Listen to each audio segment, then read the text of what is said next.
kuliah kita yang kedua ya. Yang masih belum menghidupkan kamera, silakan hidupkan kameranya. Nggak usah dibilangin berulang-ulang. Oke. Jadi outline kita yang pertama itu elemen pada geometri jalan, kemudian konsep peta dan klasifikasi medan, kemudian konsep alinyeman vertikal dan alinyeman horizontal. Kita lihat satu persatu ya. Jadi kalau kita berbicara tentang geometri jalan, apa ya? Perencanaan geometri jalan. Jadi di sini kita merencanakan rute dan suatu ruas jalan secara lengkap menyeluruh ya, menyangkut komponen jalan yang dirancang berdasarkan kelengkapan data dasar. Jadi apa yang kita rencanakan itu berdasarkan data dasar yang kita punyai. Yang data dasar tersebut kita dapat dari hasil survei lapangan. Nah, biasanya data dalam survei lapangan itu berbentuk peta kontur tanah jalan yang akan kita bangun ya. Kemudian kita analisis berdasarkan acuan persyaratan perencanaan geometri yang berlaku. Di sini maksudnya perencanaan geometri yang berlaku itu ketentuan dari PU ya, Dinas Pekerjaan Umum. Kalau untuk jalan itu BM ya, Bina Marga. Oke, kemudian secara umum semua aspek itu kita perhitungkan, kita pertimbangkan dalam perencanaan jalan kita.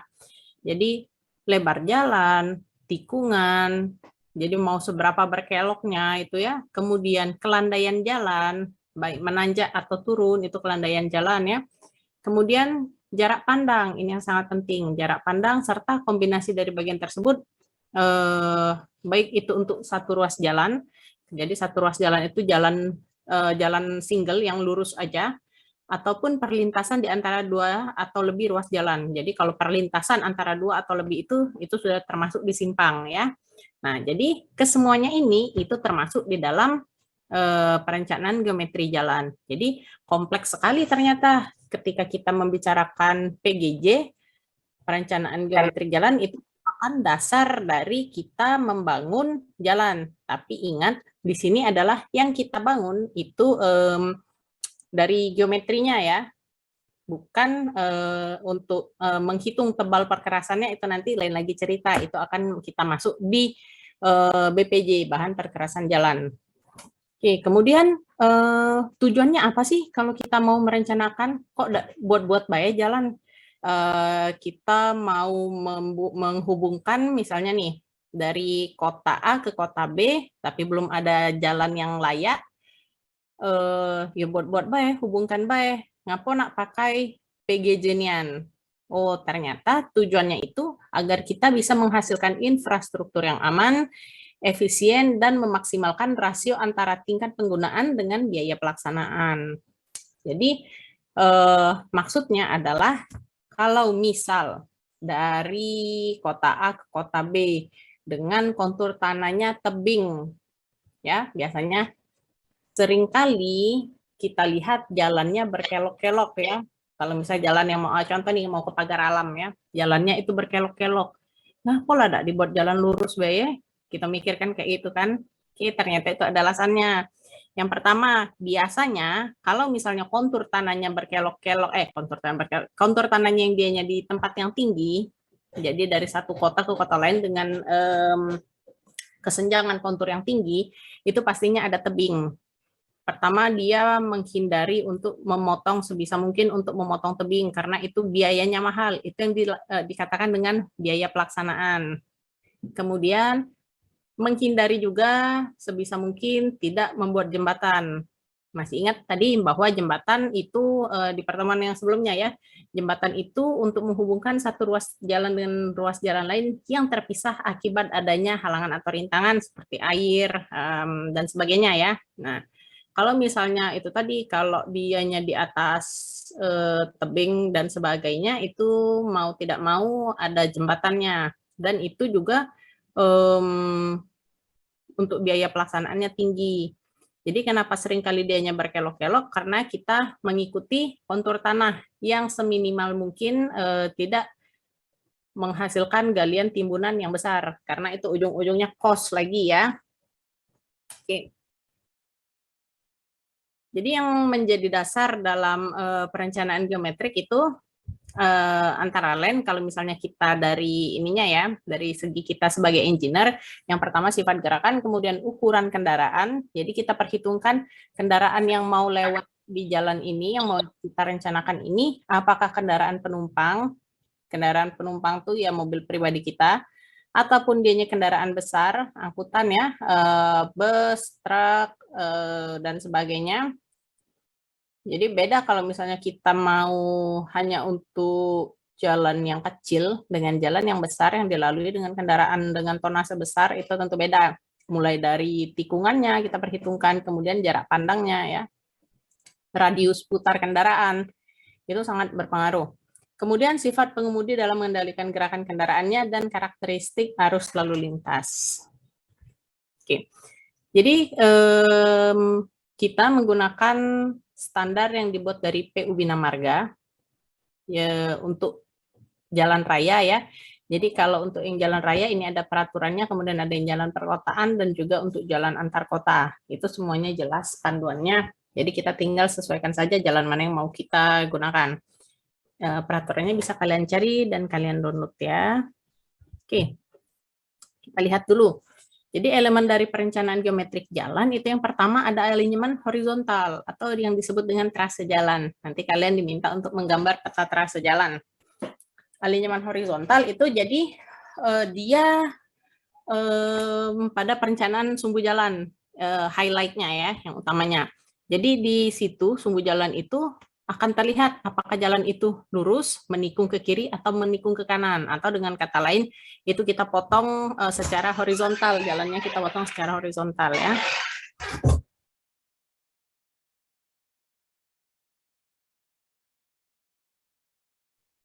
Oke, kemudian sumbu jalan itu terdiri dari baik itu serangkaian garis lurus, ada lengkung berbentuk lingkaran, dan juga lengkung peralihan dari bentuk garis lurus ke busur lingkaran. Jadi kalau misalnya tikungan, nanti ada macam-macam tikungan ya, baik itu full circle, spiral circle. Nah, itu nanti kita bahas satu persatu di masing-masing subbab alinyemen horizontal dan alinyemen vertikalnya. Oke, jadi kalau horizontal tadi ingatkan saja jalan itu kita potong secara horizontal, maka yang akan kita lihat apakah jalan itu lurus saja, menikung ke kiri atau ke kanan ya. Kemudian kalau misalnya kita alinyemen vertikal, itu jadi jalan kita potong secara vertikal atau penampang memanjang jalan ya. Kalau tadi melintang, ini memanjang. Kalau kita potong secara memanjang, itu akan terlihat apakah jalan tersebut datar, atau dianya menanjak, atau dianya menurun. Nah, jadi di sini kita meletakkan sumbu jalan itu sesuai dengan kondisi medan dan memperhatikan sifat operasi kendaraan, keamanan, jarak pandang, dan fungsi jalan. Jadi kalau misal nih kita merencanakan jalan dengan karakteristik lalu lintasnya untuk kendaraan-kendaraan besar ya, itu kita tidak boleh membuat tanjakan yang ekstrim. Kenapa? Pertama, untuk kendaraan berat itu susah ya untuk melalui tanjakan yang ekstrim, itu susah dia. Mesinnya berat bekerja ya. Kemudian itu juga menghabiskan bahan bakar, jadi itu tidak efisien. Dan juga kalau tanjakan yang sangat ekstrim itu akan mempengaruhi jarak pandang. Ada kan di mana kita kalau misalnya kita menanjak, itu kita tidak bisa melihat kendaraan yang datang dari arah berlawanan. Jadi itu ada blind spot ya. Oke, kemudian ini baru 39 partisipan, yang lain kemana ya? Jangan sampai nanti sudah di ujung-ujung, itu kan saya rekap kelihatan siapa yang datang, siapa yang enggak. Kalau sudah di ujung, baru nanti tugas, kuis, UTS. Bu, ini saya terlambat, saya ini, saya itu ya. Masuk sehari-hari nggak pernah. Nggak tahu apalagi sih susahnya, sudah masuk online gini. Nggak ada waktu, sibuk kalian. Lebih-lebih ngalahin yang sudah berkeluarga ya. Kalau sudah berkeluarga, oke lah, nak ngasuh anak ya. Nah, ngantar anak sekolah. Ini tinggal duduk baik, tinggal dengar baik kuliah, lagi masih banyak yang tidak bisa. Oke, kita lanjut. Nah, kemudian di penampang melintang jalan itu akan terlihat lebar dan jumlah lajur, kemudian ada atau tidaknya median jalan, kemudian drainase permukaan, kelandaian lereng, tebing galian dan timbunan, serta bangunan pelengkap lainnya. Yang kemarin di pertemuan 1 itu kita lihat sekilas bagaimana penampang melintang jalan ya. Oke, jadi di penampang melintang jalan itu kita lihat potongan melintang bagian jalan, itu jelas semuanya terlihat. Jadi kalau di bagian-bagian jalan itu dia ada 7.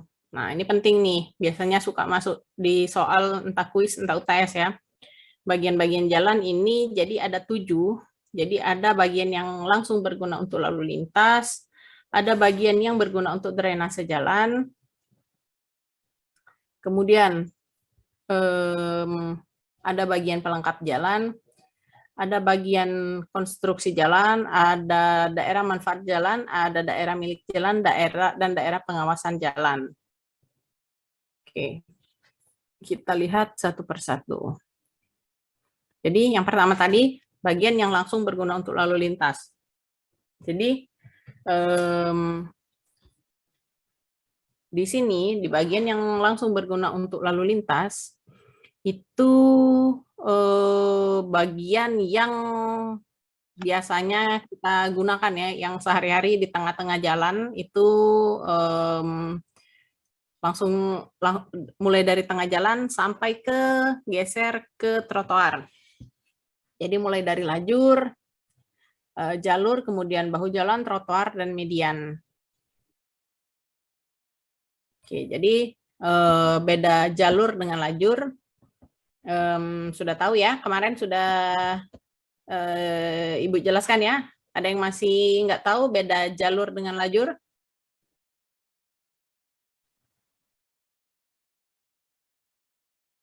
Muhammad Beril, tahu beda lajur dengan jalur?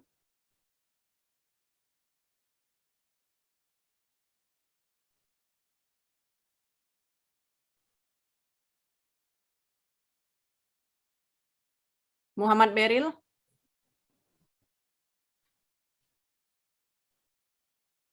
Muhammad Beril? Oke, ternyata orangnya tidak ada. Ya, Bu. Ada, Bu. Laptop. Ya, nggak ada. Dari tadi saya udah panggil 2 kali. Kamu nggak ada ternyata di depan laptop. Kamu juga tidak menghidupkan video kamu, kamera kamu ya. Oke, mohon maaf. Kamu di-kick dari perkuliahan ini. Yang lain saksi ya. Bukan saya sekonyong-konyong ya. Dari tadi sudah ditegaskan disuruh menghidupkan video. Kenapa nggak kamu hidupkan video? Lagi ada gangguan, Bu. Gangguan. Kondisi Ya, rumah tidak kondisif. kondisi rumah tidak kondusif. Oke. Sesuai dengan kesepakatan kita ya. Jadi kalau yang tidak menghidupkan video itu mohon maaf.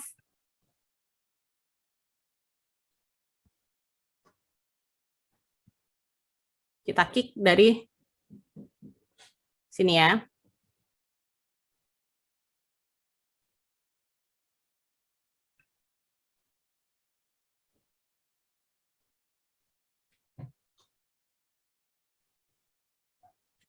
Oke, ada lagi yang mau coba? Yang masih off video?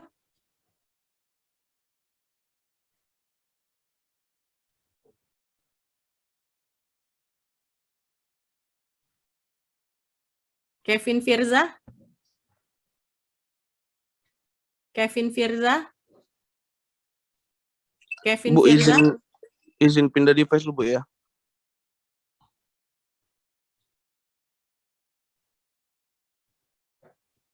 Kevin Firza? Oke, ternyata orangnya juga nggak ada.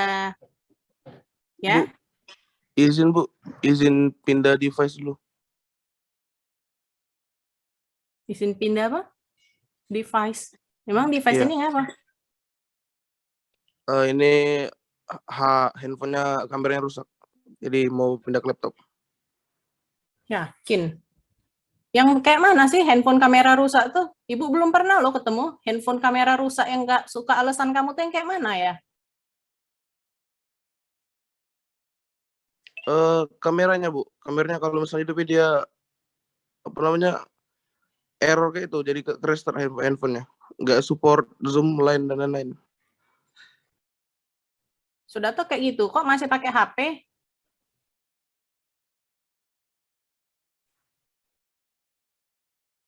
Raffi Aditya.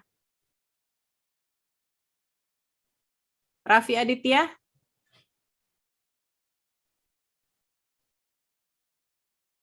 Izin Bu, lagi setting kamera Bu, bentar Bu. ngapa tidak dari tadi, dari pertama join kok tidak langsung setting kamera?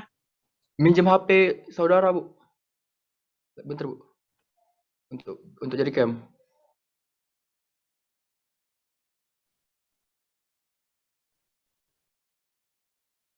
Cuman kamu sama Tuhan yang tahu ya, apa memang alasan yang kamu bilang itu iya-nian atau tidak ya.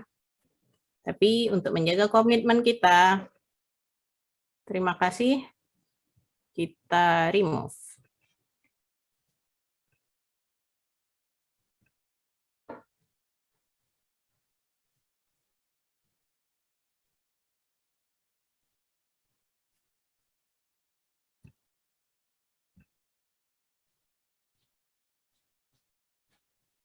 Ada lagi yang mau coba on off kamera?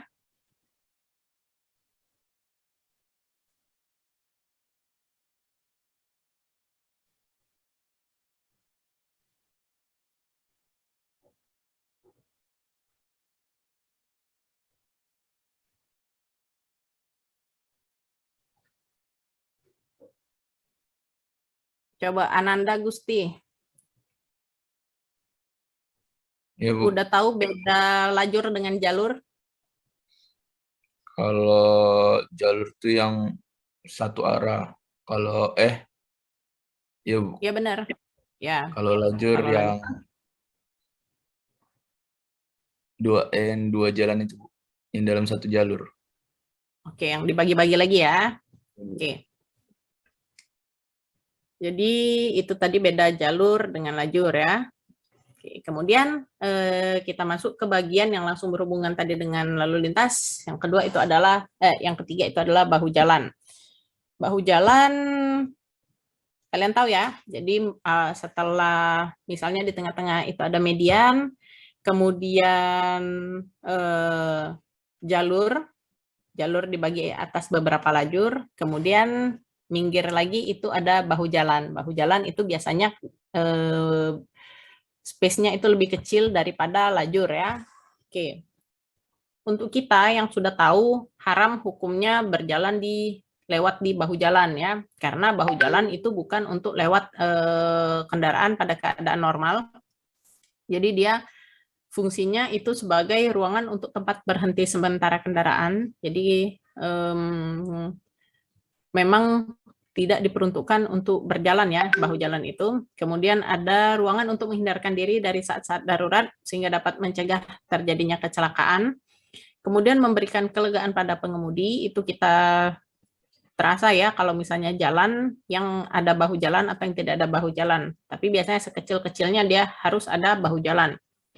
Kemudian memberikan sokongan pada konstruksi perkerasan dari arah samping, kemudian ruangan pembantu pada waktu mengerjakan pekerjaan perbaikan atau pemeliharaan jalan, kemudian ruangan untuk lintasan kendaraan-kendaraan patroli, ambulans pada saat-saat darurat. Ya, nah, jadi itu fungsi sebenarnya dari bahu jalan. Jadi kita kalau sudah tahu, jangan lagi lewat motong jalan di bahu jalan ya.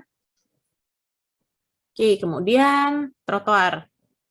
Trotoar itu jalur yang terletak berdampingan dengan jalur lalu lintas yang khusus dipergunakan untuk pejalan kaki atau pedestrian.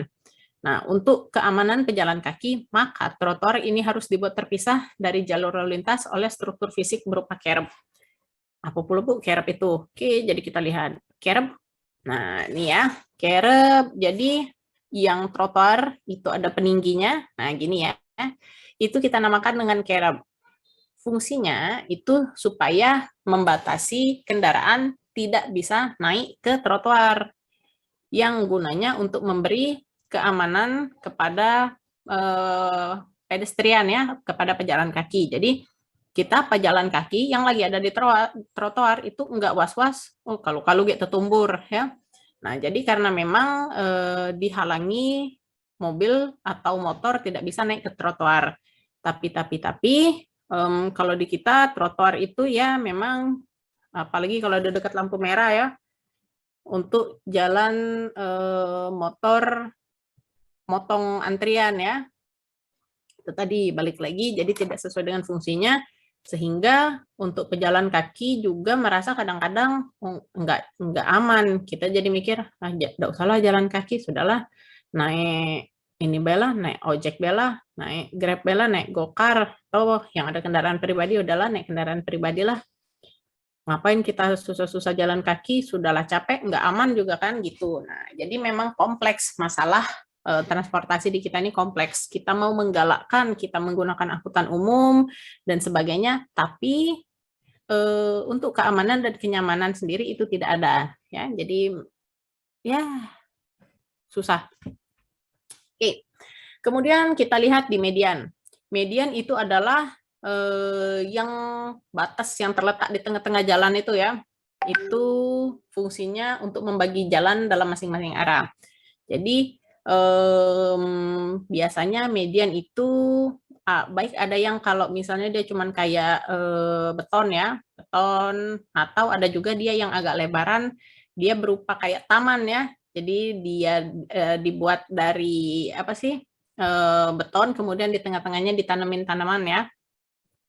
Oke, fungsinya dia menyediakan daerah netral yang cukup lebar, kemudian menyediakan jarak yang cukup untuk mengurangi atau membatasi kesilauan terhadap lampu besar, ya. Lampu besar dari kendaraan yang berlawanan arah. Jadi dengan adanya median itu cukup ada batas antara jalur yang berlawanan arah, sehingga kalau malam lampu besar kendaraan dari berlawanan arah itu bisa sedikit berjarak ya dengan kendaraan yang datang dari arah berlawanan. Kemudian menambah rasa kelegaan, kenyamanan, dan keindahan bagi setiap pengemudi. Kemudian mengamankan kebebasan samping dari masing-masing arah lalu lintas. Oke.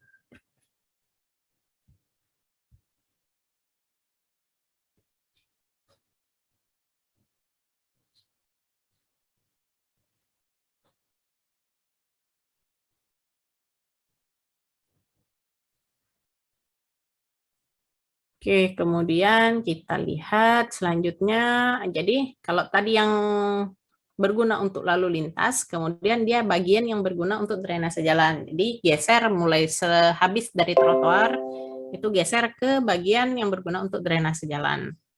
Kita lihat ada apa saja.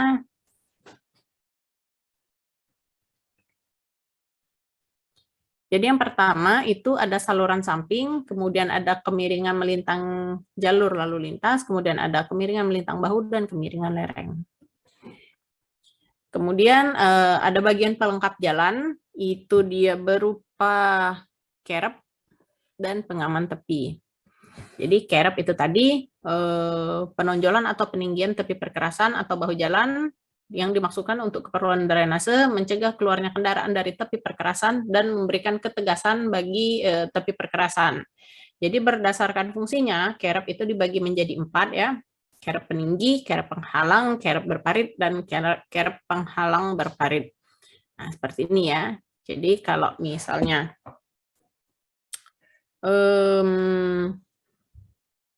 dia tergantung kita mau pasang yang mana ya, sesuai dengan keperluan. Ada yang peninggi saja, ini penghalang. Kalau yang peninggi ini dia masih bisa dilalui oleh mobil ya, bisa mobil parkir di trotoar itu naik masih bisa, tapi kalau misalnya kerep penghalang ini nggak bisa. Oke, kita lihat pengaman tepi. Jadi pengaman tepi itu bertujuan untuk memberikan ketegasan tepi badan jalan. jika terjadi kecelakaan, itu dapat mencegah kendaraan keluar dari badan jalan. Nah, macam-macam ada pengaman tepi itu, ada yang dari besi galvanis, kemudian ada yang yang dari beton parapet, kemudian dari tanah timuran, batu kali, balok kayu. Tapi yang paling banyak digunakan itu dari besi galvanis, guardrail ya, dan juga dari beton parapet. Nah, seperti ini ya, yang besi guardrail atau ini yang dari beton parapet. Oke.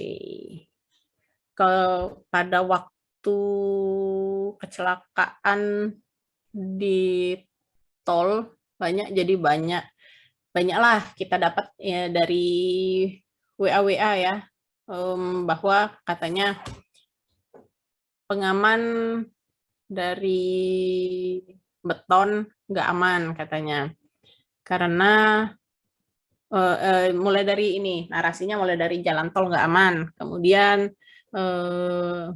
ini juga pengamannya, mediannya jangan dari ini, nggak aman juga katanya. Oke, jadi sebelum kalau kita engineer, sebelum kita mau menyatakan memforward sesuatu itu kita pikir dulu lah ya. Yang pertama, kalau jalan tol nggak aman, ya itu balik lagi ke sebenarnya kontroversi juga ya. Kan di jalan tol itu sudah selalu diletakkan batas ambang kecepatan ya, ada kecepatan maksimum.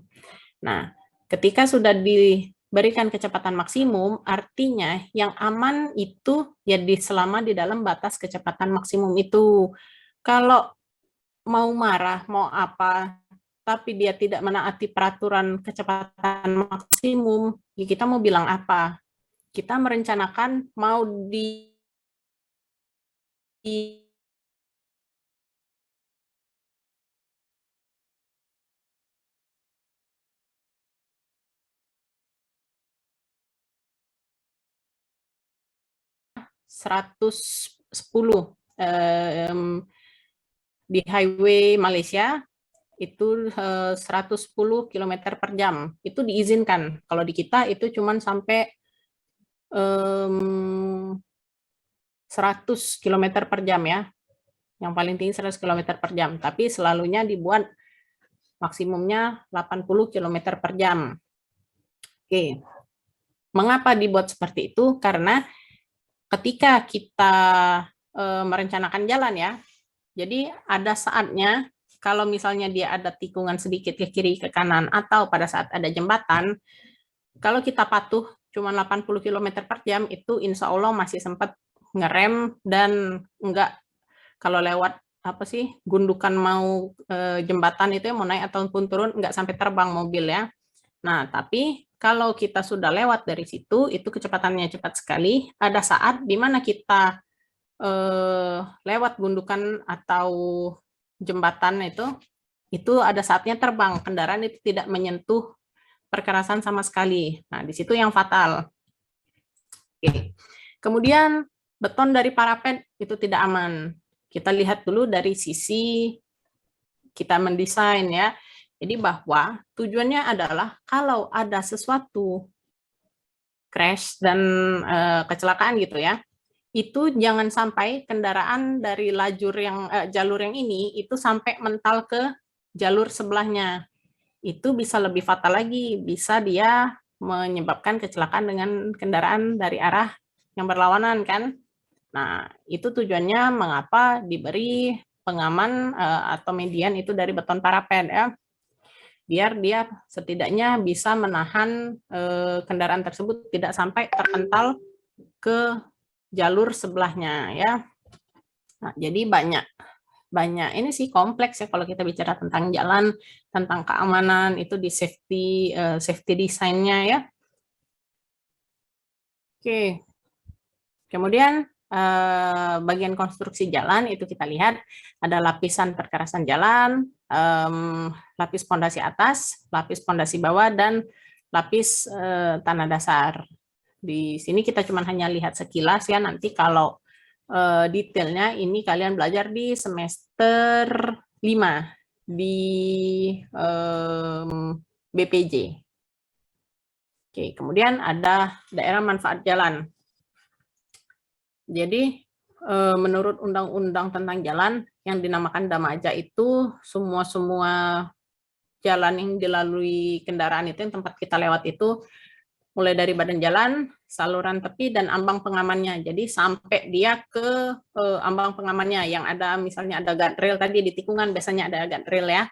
Oke, kemudian ada yang namanya damija. Jadi damija atau right of way itu meliputi damaja dan jalur tanah tertentu dibatasi oleh patok tanda batas damija. Jadi damaja termasuk lagi, nah ini ya. Jadi damaja semua ini itu masuk ke damaja. Kemudian dia sampai keluar lagi itu namanya damija, masih daerah milik jalan ya. Kemudian ada yang namanya dawasja. Dawasja itu letaknya di luar damija, tapi penggunaannya diawasi oleh pembina jalan dengan maksud agar tidak mengganggu pandangan pengemudi dan bangunan konstruksi jalan. Oke, jadi maksudnya di luar sini tidak ya sampai batas damija. Tidak serta-merta langsung bisa mendirikan bangunan atau apalah ya.